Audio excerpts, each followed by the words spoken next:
Hey folks, welcome back to another First Impressions video. This is where I'm going to take a look at two different games and just give you my first impressions of them.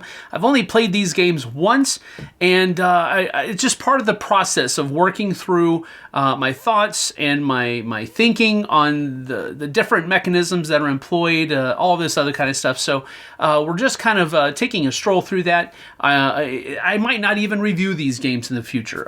Sometimes I will, sometimes I won't. But this is basically just after the first play, what do I think? So let's go ahead and get to them. First one we're going to take a look at today is Yukon. Now, Yukon, we played this on, last week on the Testing Tuesdays, and it's basically just a game where you're either choosing vertically or horizontally one of the cards that are in that row or column, and that determines from what point the next person is going to be able to take a card from that row or column. So if you choose the row on this one, he's going to move it to wherever that card is, and then the next person has to choose the column. And so then that person will move the sheriff or whatever he's called to wherever the card they're taking in the column, and then the next person has to take the row. And so that's basically how this goes. Now, we haven't played with the townsfolk special ability cards that are in there, and that's really what I'm kind of waiting on to do the review, because I think that might change up. Right now, the way I've played it is it's just very simple. It's very basic, and there's nothing necessarily wrong with that, but I really want to see how much of a difference those townsfolk make in the special abilities that they allow you to have when you take them instead of either a pebble card or a gold card. So that's what I'm really kind of waiting on for the review. So hopefully we'll get it to the table again soon.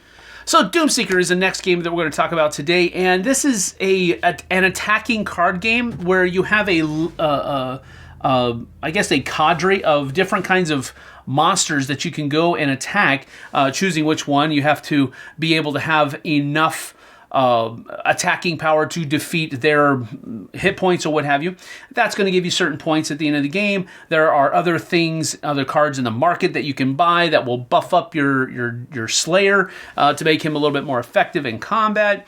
And there's a couple of wonky rules at the end for scoring that I guess thematically makes sense, because you're you're seeking doom. That's the whole point. And the Slayers that everybody's kind of taking on, they're just in for the fight. They don't care if they win or lose. And so if you lose to somebody and a creature defeats you, you actually defeat it at the same time, and you actually might get some points out of it. It's kind of strange, non-intuitive. I liked the artwork, I guess you could say, but I really do need to play it at least once more, probably twice, so that I can get a better feel on the mechanisms.